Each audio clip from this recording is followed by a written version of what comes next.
अब देखिए, उन्हीं ऑब्जेक्ट वाले केसेस को हम इस टेबल से और समझ लेते हैं, ये और आसान आपका काम कर देगी। जरा समझिए, अगर कहीं सेंटेंस में लिखा हुआ है मैं या मुझे या मैंने, और अगर वो काम कर रहा है तो उसकी इंग्लिश लगाएंगे आई।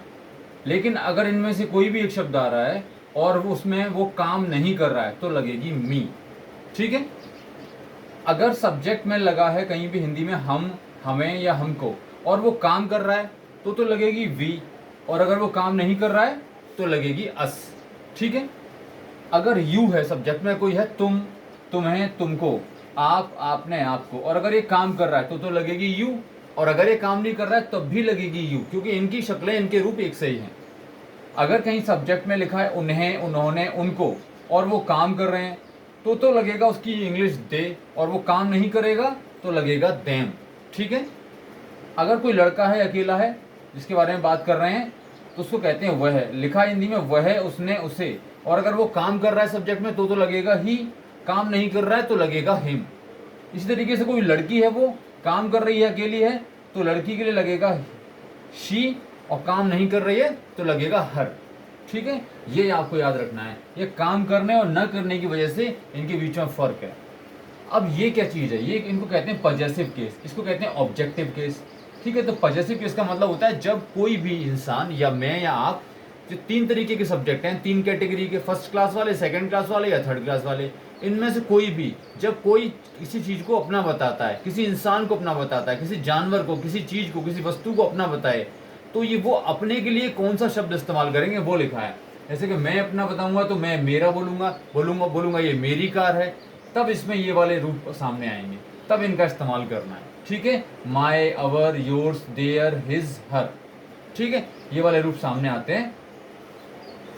तो क्या करना है हमें कि जब इसमें, तो इसमें देखिए ये कुछ कुछ शब्द हैं, उनके बीच में ये डंडा लगा हुआ है। ठीक है। ये दो हैं, my, mine, our, ours, your, yours, their, theirs. ये दो हैं। ये दो क्यों हैं उसकी वजह मैं आपको बता देता हूँ। देखिए, जब कभी लिखा हुआ है सेंटेंस में मेरा, तेरा, हमारा, उनका, इन एक, दो, तीन, चार, इन चारों शब्दों के बाद मेरा, तेरा, आपका, ये जो तेरा आपका कह लीजिए एक ही बात होती है, मेरा, तेरा, ठीक है, हमारा, उनका, इनके बाद अगर किसी चीज का नाम आ रहा है, ठीक है, जैसे कि मेरा घर, घर का नाम आ रहा है, तुम्हारा घर, घर का नाम आ रहा है, आपका खेत, खेत का नाम आ रहा है, उनका बेटा, बेटा का नाम आ रहा है। ठीक है।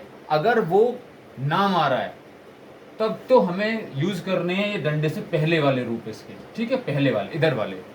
लेकिन अगर इनके बाद किसी भी चीज का नाम नहीं आ रहा है लेकिन लिखा है मेरा, तेरा, हमारा, उनका, ये सब लिखा है, तो हमें डंडे के उधर वाला रूप यूज करना है। ठीक है। कौन सा वाला? उधर वाला। जैसे मैं बोलूं कि कार मेरी है, तो मेरी के बाद तो किसी चीज का नाम आया नहीं, तो मैं बोलूंगा कार इज माइन। क्या बोलूंगा? Car is mine. मैं बोलूं घर आपका है, तो हाउस इज योर्स बोलूंगा, योर्स, योर नहीं बोलूंगा, क्योंकि आपका के बाद किसी भी चीज का नाम नहीं आया। लेकिन मैं बोलूंगा यह आपका घर है, तो बोलूंगा दिस इज योर होम। आपका के बाद घर का नाम आ गया, तो मुझे फिर योर पहला वाला रूप लगाना पड़ेगा, ये वाला रूप नहीं लगाएंगे। दूसरे वाले रूप कब लगाएंगे? जब हिंदी में इनके शब्दों के बाद कोई भी नाम ना आए। जैसे घर आपका है, तो आपका के बाद कोई नाम नहीं आया। ठीक है। बच्चा मेरा है, मेरा के बाद कोई नाम नहीं आया, तो मैं ये वाला रूप लगाऊंगा, ना कि ये वाला। ठीक है। इसको प्रैक्टिस करके हम समझने की कोशिश करेंगे जरा। ठीक है। तो इसको हम मिटा देते हैं अब, और कैसे करना है वो हम सीख लेंगे यहाँ पे। ठीक है। ऑब्जेक्टिव केस को इस्तेमाल कैसे करते हैं सही तरीके से वो जरा देख लीजिए। जैसे मैं बोलूं कि घर मेरा था, ये लिखना है मुझे। क्या मेरा के बाद किसी जगह का नाम आ रहा है? नहीं आ रहा है, तो लिखा जाएगा द हाउस वाज माइन। मैंने दूसरा वाला रूप इस्तेमाल किया क्योंकि हिंदी में मेरा के बाद किसी चीज का नाम नहीं आया। ठीक है।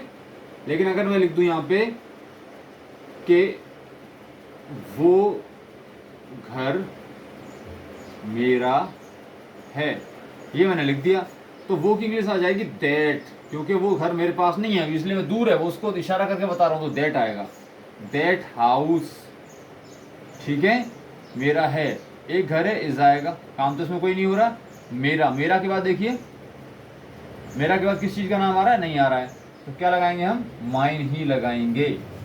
लेकिन अगर हमने कर दिया कि वो मेरी कार है, तो इसमें आ जाएगा कि दैट, वो के लिए, इज, अब मेरी आएगा, मेरी के लिए माय आएगा। क्यों? क्योंकि यहाँ मेरी के बाद जगह का नाम आ रहा है, तो मैंने इस वाले रूप का इस्तेमाल किया, इसका नहीं किया। मेरी के बाद कार आ गया। तो फर्क समझ में आया आपको, कब इधर वाले रूप करने का, उधर वाले करने, ये आपको अच्छे समझ में आ रहा होगा। एक बार दूसरे सब्जेक्ट्स पे करके इनको और देख लेते हैं, ठीक है, फिर आपको और ज़्यादा बेहतर तरीके से समझ में आएगा। जरा इसको करके देखते हैं। जैसे यहाँ लिखा है, ठीक है, मैं आपका नौकर हूँ, ये लिखा है इसमें।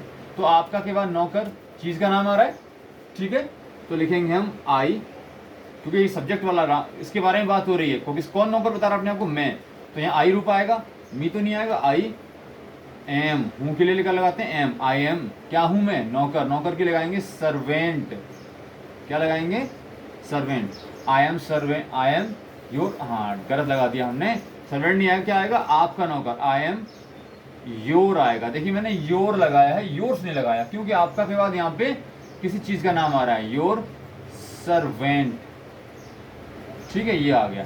अब यहाँ पे योर आया, योर्स नहीं आया, वजह क्या है, क्योंकि आपका के बाद किसी चीज़ का नाम आ रहा है, तो हम इधर वाले रूप लगाते हैं, उधर वाले रूप नहीं लगाते। अगला देखिए, घर उनका था। अब उनका के बाद किसी चीज़ का नाम आ रहा है, नहीं आ रहा है, तो कैसे लगेगा, द हाउस वाज देयर, क्या आएगा, देयर्स, क्योंकि उनका के बाद किसी भी चीज़ का नाम नहीं आ रहा है, तो देयर नहीं लगाया हमने, देयर्स लगाया, ये वाला रूप लगाया है। समझ रहे हैं आप हमने कैसे इस्तेमाल किया?